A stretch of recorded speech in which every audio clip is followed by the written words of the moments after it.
Hi everybody, it's John, and we're here at Sherwood Baptist Church, and I'm going to get to do a concert here tonight. I'm very excited about it, but I'm here to talk with Alex Kendrick, who is the writer and director, along with his brother Steven, of a movie called Fireproof, and we're here to talk about Fireproof 2, The Revenge of Caleb. Right. And we're very excited about that movie. We are. We've written more songs. I got one in the movie as well, because it's going to be, I'm still waiting. Still waiting. Yep. And we're excited about that because the waiting theme from the first movie, you just continue to wait to the second movie. That's right. I've been waiting my whole life, so it's kind of become my trademark. Yeah.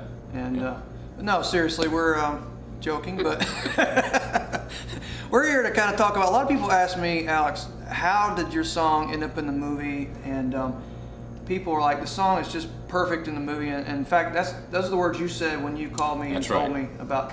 So why don't you kind of tell how the process happened of you getting the song and then choosing it to be in the movie? Steven and I were writing the script in 2007.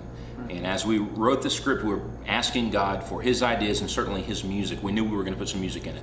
There was a scene, or group of scenes in the movie, a montage, if you will, that were supposed to tell the story over a period of time. And it was during Caleb's, the season of his life when he's doing what he's supposed to be doing, and he's not seeing results from his wife that he's hoping to see. And so he keeps trusting God, trusting God, trusting God, trusting God. And so we did not know what song we were going to use. And we were saying, God, give us the song, give us the song, give us the song. I was listening to your album, The Blessing, not looking necessarily for a song that day, but I was listening to the album. I heard the song While I'm Waiting, and I remember thinking, that is the perfect song.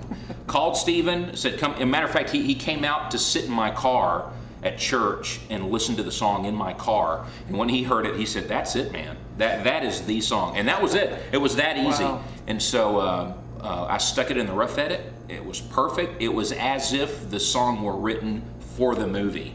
Yeah. And so then when we found out we actually had a connection back in the early 90s. Yeah, you want to tell them about that? Yeah, it was fun to make that full circle and say, John Waller's music's in our movie. No, in the early 90s, Steven and I were in a small a cappella group called Sela, not the Sela that's out there now. This is from the early 90s. And we did a concert at the Smyrna, Georgia Community Center.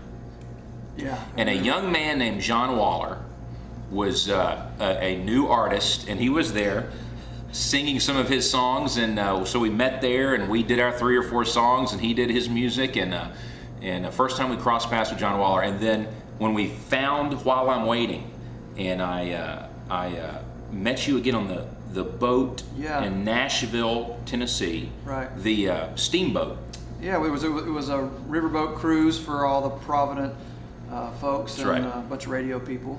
Yeah, and crossed paths again, and this is like 15, 16 years later from when we first did it.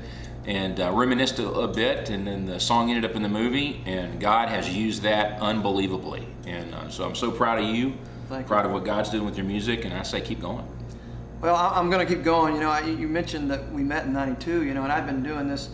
Back then, I've been doing it for like 3 years, so people considered me to be a new artist, and after almost, 19 years, I'm still a new artist. 20-year new artist.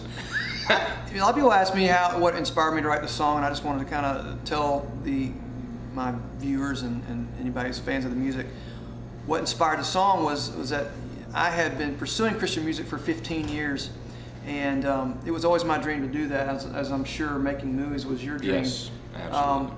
I kind of got to a place where I had tried for so many years to make it happen, and it just did not happen, and I let it go. I let it die.